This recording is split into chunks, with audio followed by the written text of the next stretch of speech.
Welcome back to Masculine Scrapping. We are working today on the Statue of Liberty, and this was kind of an interesting project. I probably took 50 pictures, and I'm ending up using just these 3. This one was taken on the ferry, of course in front and of the statue, and then here. Unfortunately, it was not a day we could go up it. I'm not sure we would have had time. Still my dream to go up it one day, but didn't happen this time. My first time actually at the Statue of Liberty complex. It's an interesting project because I had this beautiful piece of paper here and I didn't really know what to do with it. So I ended up finding the poem that is at the bottom of the Statue of Liberty. It's called The New Colossus by Emma Lazarus, and she wrote this sometime in the 1800s. You know, she was not very old. I think she was 38 when she died.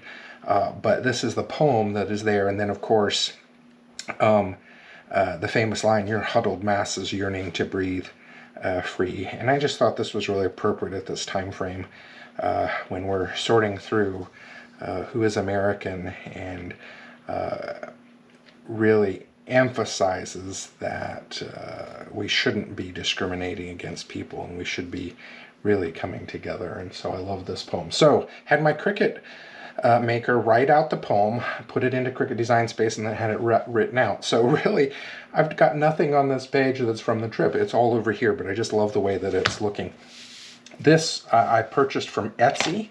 I think it was on sale. I paid like maybe $3 for it, but it's a 7-layer cutout. I just think it was really cool. Again, these projects take a lot of time, so the cutout and glue process was probably I would say over an hour, maybe as much as 2 hours long. And so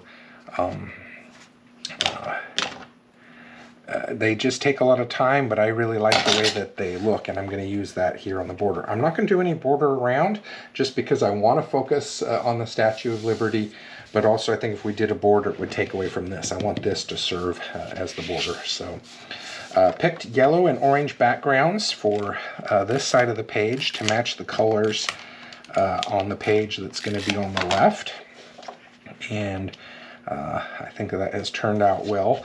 It is very interesting to have chosen an orange and yellow pattern or theme, color theme for this spread, considering the Statue of Liberty is kind of this blue green. You would think that that's what I would have picked.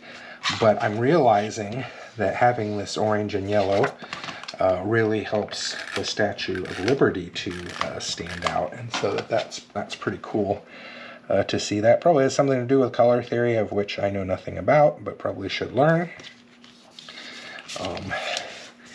And so let me just see about placement here. Okay, so I want that to be there. I love how this overlaps, and so I've got to give it 1/2 inch on that side. I would really recommend going to the Statue of Liberty. You can kind of do Ellis Island and Statue of Liberty in one day. I would recommend taking a full day to do it. I think we had 1/2 a day there to do both, so it did feel a little rushed, but I really feel like it's a full day experience to do both. And tomorrow you will get to see my Ellis Island scrapbook. I'll be very careful here. I'm not even sure this is going to cooperate. Okay, it is. Because this is 7 layers thick, I just don't want to push through, so I'm having to be very gentle.